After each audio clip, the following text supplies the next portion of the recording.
When I first realized how to properly utilize components in Unreal Engine, it drastically changed the way I do things and made my life substantially easier. So in this video, I want to show you guys the true power of components.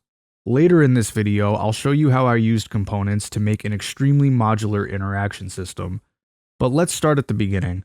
So I'm sure some of you are already familiar with the components panel you get whenever you create a class that inherits from actor.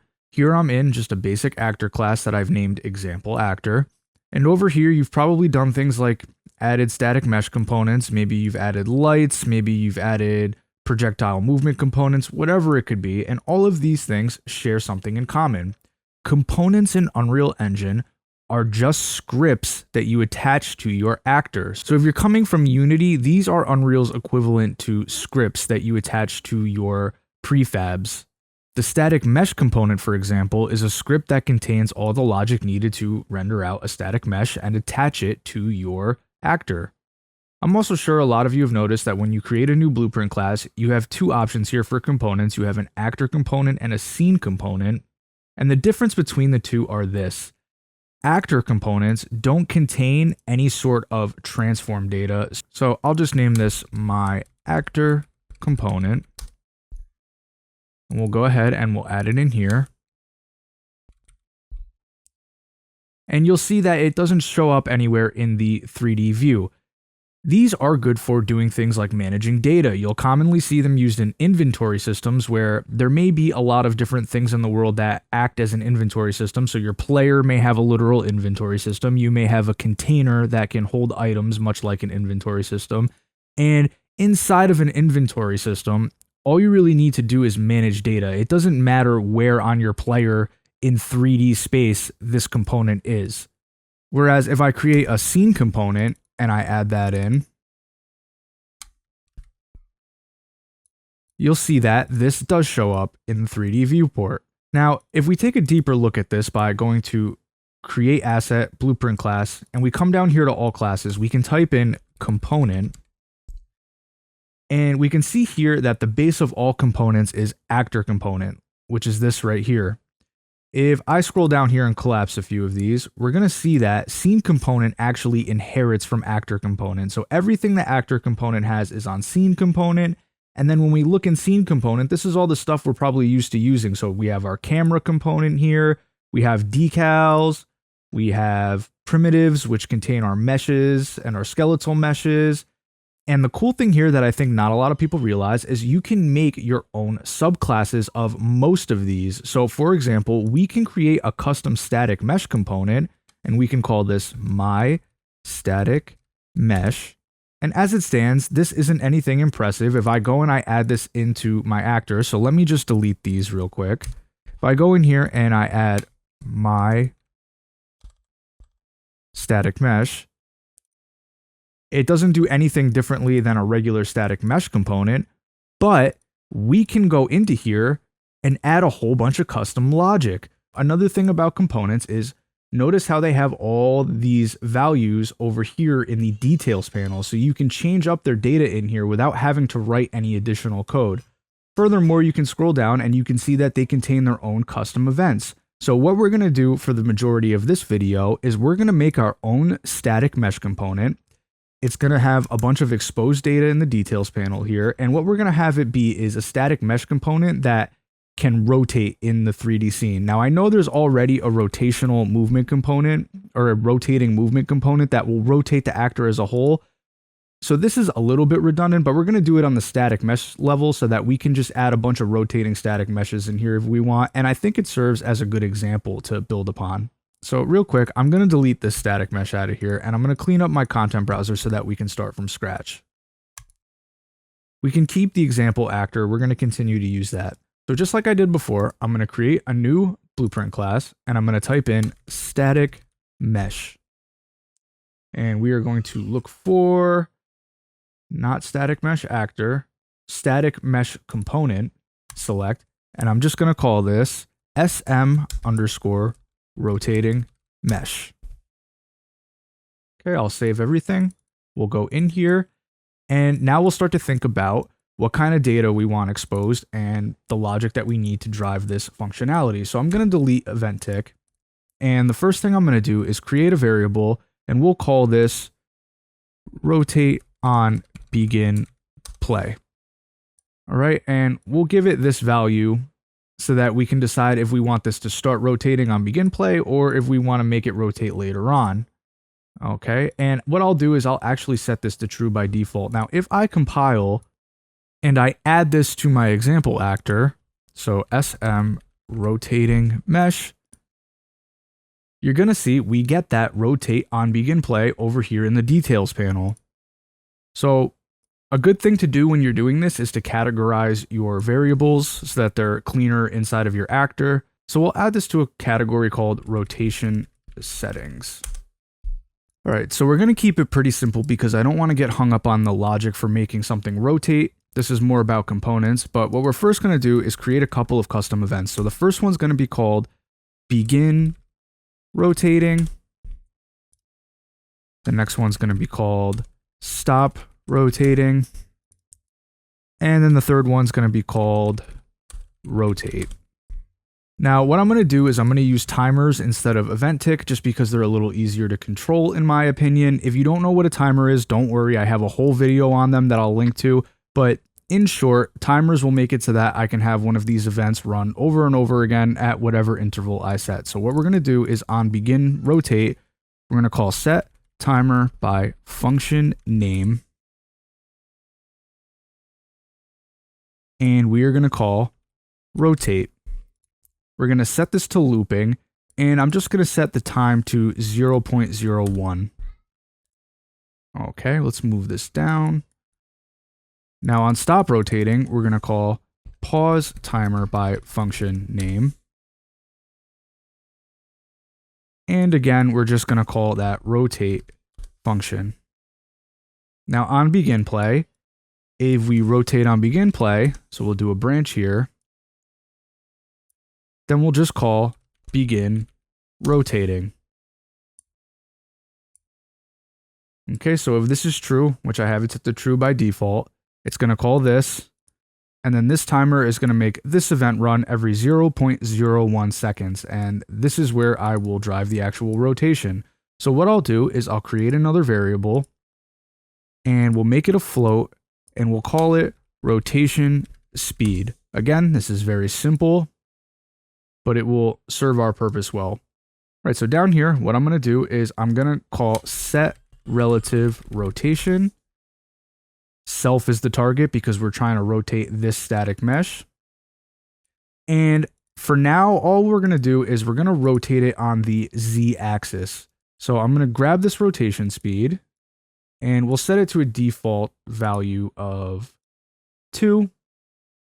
And then I'm going to get relative rotation. We'll split this and we'll plug the X and the Y in here because we don't want those to change. And then we'll simply add our rotation speed to the Z. Now you could obviously make it so that you can customize the axis and all that. You could make it so that this rotation speed is in a more intuitive value like rotations per second or something along those lines. Again, we're just keeping it simple for the sake of demonstration.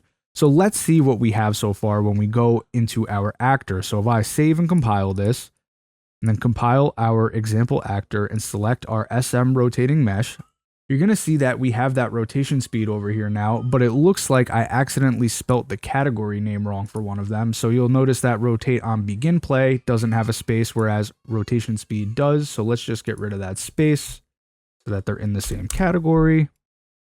And now you'll see under rotation settings, we have rotate on begin play and rotation speed.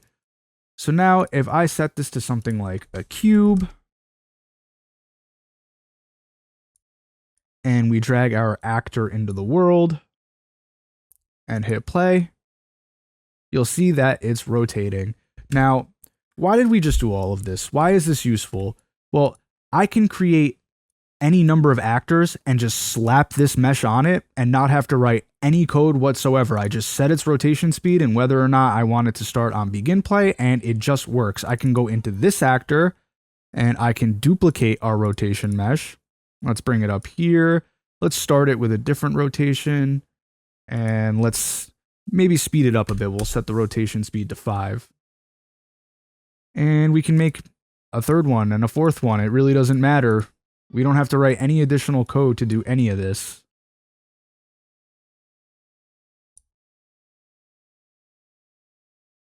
Just do that. All right, go back to our level, hit play, and they're all just rotating. And I'm hoping you can see now why this is so useful. You can have logic encapsulated on the component level, and that way you can just attach your components to different actors and not have to write any additional code. However, you do still have the option to write additional code if you need to. So for example, let's delete these duplicates that we made and just start with the initial one. And let's say we don't want it to just rotate forever on begin play. We can untick that variable. And then we could drive the rotation on the actor level. So maybe we wanted to make it so that when our player collides with this object, it starts rotating. I'm not going to do all of that right now because, again, I want to keep this simple and focus on components. But just to demonstrate, I'll show you that we can trigger the rotation on the actor level, and I'll just do it off of begin play. So I'll add a delay here, and we'll set it for 2 seconds. And we have a direct reference to our component up here. We can drag this out. And we can simply call begin rotating. And now you'll see if I hit play, there's a delay, and then it starts rotating. Now, one more thing I want to show you with creating custom components. So you might be familiar with collision components. So let's add a box collision here. And if I select this box collision and I scroll down here, you're going to see that we have some events that we can call that are specific to the box collision. So for example, the most obvious one, on component begin overlap, we can add these ourselves to our own components as well. So in this case, maybe we want an event that we can call on the actor level when the component starts spinning and when it stops spinning. The way that we do that is with event dispatchers. So what I'm going to do is create a new event dispatcher. And if you're unfamiliar with event dispatchers, I have a video on that as well. So I'm not going to get too deep into it here, but we're going to call this event dispatcher on begin rotating. And then we'll create another one called on end rotating. Now we'll call this one off of the begin rotating event. And we'll call this one off of the end rotating event. And actually, I think it might be useful to have another one called while rotating. And we can call this down here on the rotate function. Compile. And now if I go into our example actor and compile and select our static mesh, you can see we have those custom events down here. So if I click the plus for on begin rotating, we get that. And the same thing for the other two. And now I can do whatever I need to do on the actor level. So let's just print string. And on begin rotating, we'll just print out rotation started. And of course, if I go and I hit play, there'll be that 2-second delay and rotation started. If, for example, you wanted to get data from one of these, so have an output pin, you would just add it to your event dispatcher. So let's go to the while rotating here, and up here, you'll see we have this new parameter option. We can make a float, and we'll just call this current rotation. And then we can just plug our relative rotation in right here. You might get an error. This tends to happen when you add inputs to event dispatchers. Just refresh this, and you can see the name changes. We can plug this in here, compile. This isn't particularly useful, but it will demonstrate what I'm trying to do. You can see here now on the while rotating event, we have that output pin. If I print string, it will print that out just like so. Now, although we used a static mesh, all of the stuff that I just showed you is applicable to really any of the components that you can subclass. Now, I say any of the components that you can subclass because certain components you actually can't make your own custom subclass of in Blueprint. So for example, if I go to Blueprint class and I try to type in box collision, you'll see here that that's not set to be blueprintable, so I can't make my own Blueprint subclass of it. I'm pretty sure you can in C++, but that's obviously outside of the scope of this video. Off the top of my head, I don't know every single component that you can and can't subclass, but I do know that collision components are one of them. Now, another caveat to using components is that you can't add timelines to them. Unfortunately, timelines themselves are treated like components, and you can't add components to other components. Another thing to note is that there's no construction script because components can't actually be added to the world on their own. You'll see if I try to drag this in, that doesn't work. And you may be thinking, but I've brought static meshes directly into the world before, and that's not exactly what's happening. So if we jump over to this cube static mesh, you can see this is just a static mesh, and yes, I can drag it into the world, but if we look over here in the scene outliner, what's actually happening is a static mesh actor is being created. So because components can't exist on their own in the world, they don't have a construction script of their own. Now, I want to jump back over to the interaction system I was showing at the beginning of this video and talk about how I leveraged components to make that system very modular. So here we are back in that interaction system. Now, real quick, you can download this interaction system for free from my GitHub. I'll have a link in the description and you can dig through it and use it however you want. We're not going to go too deep on this, but I want to show you conceptually how components are used to make this super modular. So notice here that we have this piece of furniture. It has a bunch of drawers and 2 doors. And then we have this piece of furniture that only has 3 drawers on it. And then this piece with 2 doors, a bunch of drawers, and then these sliding doors. If I open any one of these, so I'll open this actor here, you'll notice that there's no code in here. All of the code is encapsulated on the mesh components. So if I select this and hover over it, you'll see that I have a custom static mesh component called BPC linear open mesh. And if we go to the details panel, you're going to see that we have a bunch of custom settings. So we have open mesh properties. We have a movement axis. I have a curve that I'm using to drive the movement. The starts open variable. This is some interaction stuff. If I scroll down here, we have more interaction settings. And then we have the event dispatcher. So we can listen for when the drawer opens or when the animation finishes and so on and so forth. Now, if we go to this piece of furniture, there was a need to use the events and do some stuff on the actor level. So if we have a look at these sliding doors, when I open one and then open the other, it closes the first one. So that I did on the actor level. Let's have a look. You'll see here that we have this on sliding door toggled. This is an event dispatcher that's coming from the static mesh, like I showed you before when we made our rotating mesh. And basically, when one of them opens, it closes the other one. Now, I'm also using components in here on these buttons. All of the movement and interaction stuff is happening on the component level, and then whatever I'm driving as a result of the interaction is happening on the actor level. So if we look at this actor here, this is meant to be indicative of like a control panel, for example. If I press both of these buttons, it turns on this light. And if I look inside this actor, you will see there is a little bit of code here, but it has nothing to do with interaction or animating the meshes.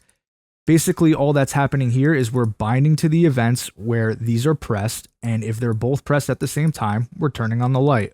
Again, all of that animation and interaction data is encapsulated on the component level. So what that means is I can go in and create any piece of furniture I want with any configuration of doors and drawers.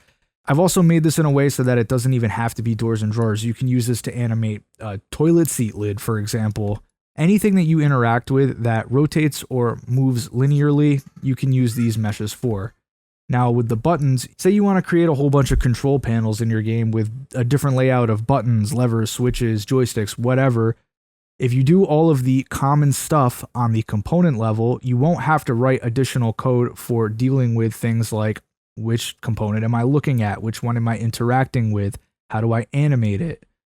With stuff like furniture, a lot of the times I see it done on the actor level, and then you have to sit there for each individual piece of furniture and first determine which static mesh am I looking at, how does it move, how do we animate it.